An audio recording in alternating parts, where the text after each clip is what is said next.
These days, I find myself in the mood for horror. That's a little tricky because there's few horror genres that I like. I find the torture porn variety to be distasteful, though Saw was pretty good, and classic horror franchises like Nightmare on Elm Street or Friday the 13th are silly because it just doesn't age well. In fact, the finale of Nightmare on Elm Street plays out like the ending of Home Alone by today's standards. Psychological thrillers like Jacob's Ladder are more my speed because I'm fascinated by the isn't there dynamic of the terror. It was after a recent viewing of the wonderful John Carpenter film In the Mouth of Madness that I thought to try my hand with the works of H.P. Lovecraft, the bona fide purveyor of the weird. Hey, speaking of which, did you ever see that movie Necronomicon? It's a pretty great anthology film featuring Jeffrey Combs as Lovecraft. Check it out if you haven't. Anyway, watching In the Mouth of Madness led me to its source material at the Mountains of Madness. Lovecraft's stuff is fascinating because his concept of cosmic horror and forbidden knowledge have come up a lot in video games. For example, Big Hat Logan's story in Dark Souls, it's pretty much a Lovecraft story. Hell, Bloodborne is practically a love letter to H.P. Lovecraft. And so to bring it all back on track, my recent readings ultimately led me to Cyanide's Call of Cthulhu for the PlayStation 4. And I'll tell you right now, it was a real treat.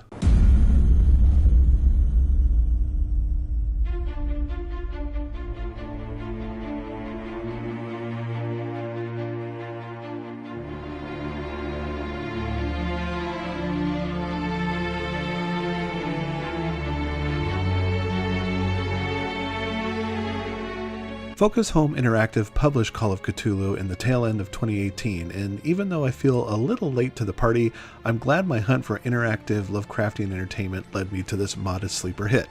Like Don't Nod's Vampire, the game arrived with little fanfare. I was legitimately surprised that it came out last year. And while it has a few issues here and there, it's actually quite a gem.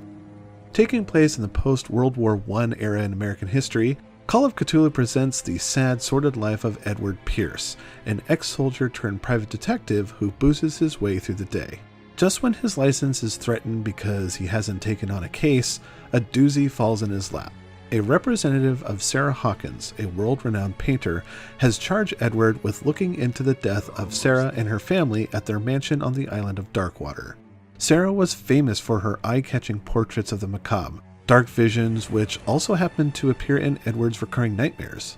Armed with few leads, Edward travels to the Sleepy Island, a once thriving whaling village that has since gone to seed, in search for answers regarding Sarah and the rest of the Hawkins family. A quest that'll expose the island's eerie and unconventional past. Edward's arrival to the perpetually green-hued Darkwater is preceded by an argument between the police and the island's superstitious fishermen over the brutalized corpse of a killer whale. And things only get stranger from there. What begins as an attempt to explain how the Hawkins Manor caught fire and killed its occupants eventually warps into a supernatural thriller H.P. Lovecraft was known for. Hidden passages lead to underground tunnels where a secret cult worships an otherworldly deity that lives deep under the sea. Edward's trials and tribulations take a toll on his sanity, manifesting itself as terrible visions or skewed perceptions of reality, and his interactions with Darkwater's kooky inhabitants often leave him with more questions than answers. Call of Cthulhu has all of the hallmarks of an adventure game that's played from the first-person perspective. Progressing along the story involves having conversations with people and being prompted to make dialogue choices that could affect the course of the conversation and how people look at you afterwards. Edward's investigation is only as strong as his detective skills, which means more dialogue options become available the more thorough he is. How well he can discern evidence and deliver cutting statements is governed by a character sheet that lists 6 influential traits: spot hidden, psychology, investigation, strength, occult, and medicine.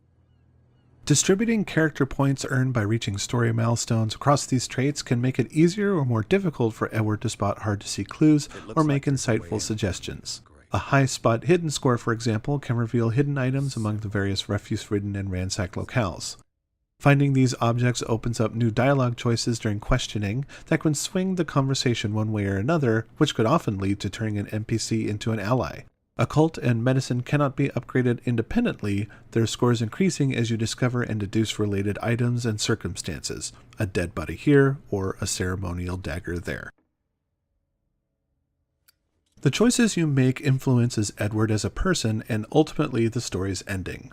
Like Life is Strange and even Mass Effect, unknown rules govern what ending you'll see.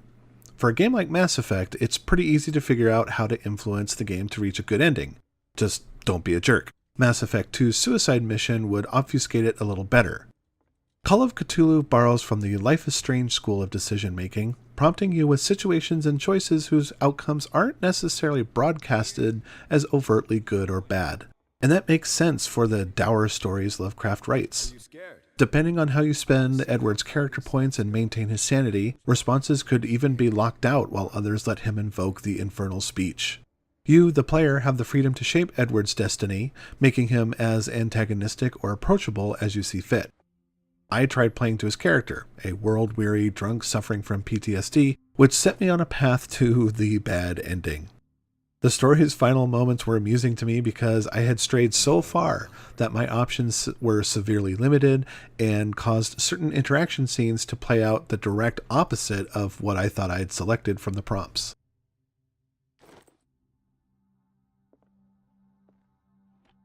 Strange.